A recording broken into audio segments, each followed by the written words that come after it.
I'm live, yeah? Which one is this? I'm live, yeah?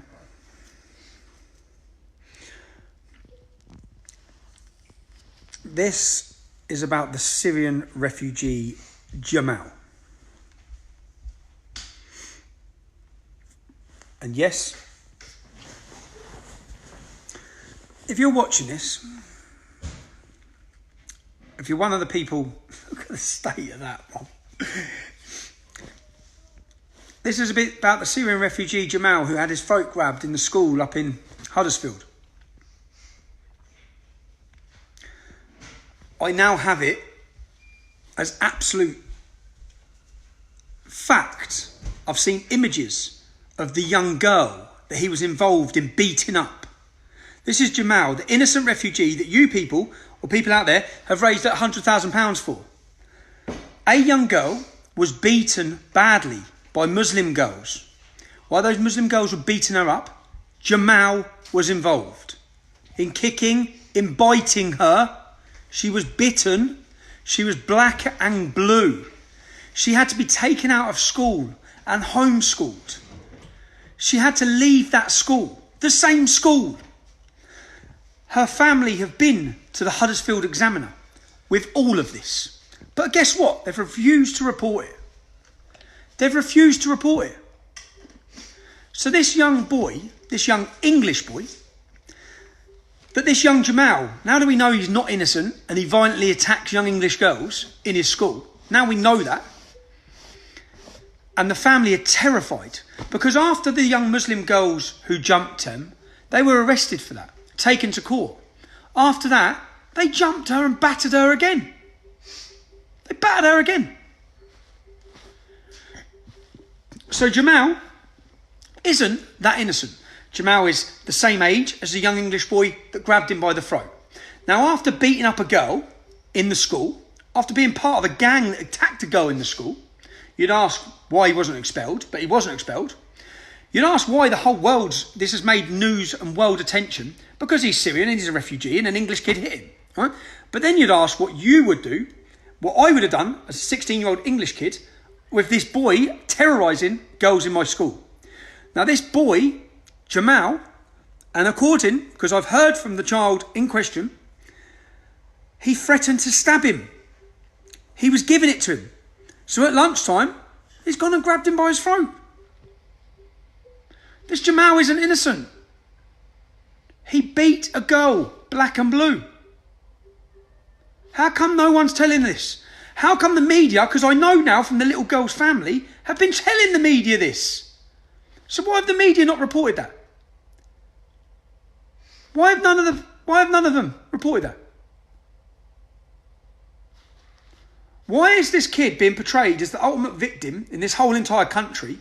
Yeah, when with a little bit of investigating or a little bit of asking witnesses at the school, because I've had lots of the kids from the school messaging me yesterday, and I didn't. And do you know what? Even for who I am, I was a bit worried about commenting on it. Ain't that sad? I was a bit worried about commenting on it until I just spoke to the kid's mum and dad, the little girl's mum and dad, who showed me images of her black and bloody blue. That Jamal was involved in beating her. So, to the little kid, and I've just read reports, I've just read the screenshots and messages of people saying how they're going to stab and murder this little English boy that gripped him by the throat. Now you know the real story, or there was more to the story, or the fact that Jamal had been giving it to him, and this kid has stood up for himself on his lunch break. Even when you watch the video, I watched the video and I thought exactly the same with that little snippet of video. But that was before I spoke to other kids at school and before I saw images of a young girl who had to leave that school. She was taken out and homeschooled for months because of Jamal and the groups of Muslim girls. Unbelievable. Unbelievable that none of the media would have found this out in 10 minutes. I've been busy, yeah? Even today. I've literally just got onto this story, gone through my messages, and I'm inundated with messages saying this isn't the true story. No one's reporting the truth on this issue.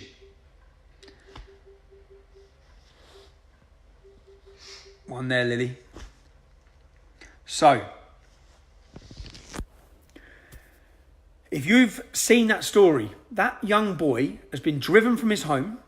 He's been targeted by the entire left-wing fascist left of this country. Tracked down, found his address, posted online, threats to murder him, his mother's threats to rape her, home under constant attack because he stood up to a Syrian refugee that beat the shit out of an English kid and out of an English girl. That's what needs reporting. That young kid, how bad...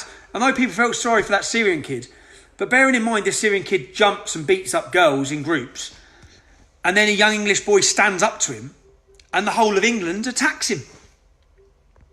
The whole of England attacks the young English boy without finding out the facts of what happened, without finding out what Jamal could possibly be like, without finding out any of that.